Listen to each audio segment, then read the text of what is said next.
নবী সাল্লাল্লাহু আলাইহি সাল্লাম বললেন, আশ্চর্য ভয়ঙ্কর কথা ভাই, ছেলেরা তোম করে ধমক দিবারও কেউ নাই বাপ। আহা বদনসিব অনেক।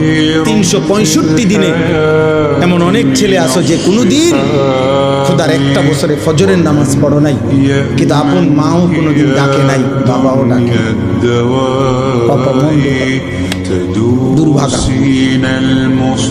বদনসিব, তুমি দুর্ভাগা। মা তোমাকে ভুলে গেছে, বাপ তোমাকে ভুলে গেছে, এই দেশ তোমাকে ভুলে গেছে, এই জাতি তোমাকে ভুলে গেছে। সবাই মিলে তোমারে বলছে যা, তোরে ছেড়ে দিলাম, তুই আল্লাহর নাফরমানির পথে থাক। নারী দেখ, ছবি দেখ, দৃশ্য দেখ, রাতভর মোবাইল দেখিস, যতক্ষণ সজাগ থাক, দেখ ছবি দেখ। উলঙ্গ ছবি দেখতে দেখতে শরীর নাপাক করে ফেল, হারাম বীর্যপাত করতে করতে শরীর শেষ করে দে। তোর চুল তোর মতো, তোর চেহারা তোর মতো, তোর রাত কাটবে তোর মতো, তোর দিন কাটবে তোর মতো।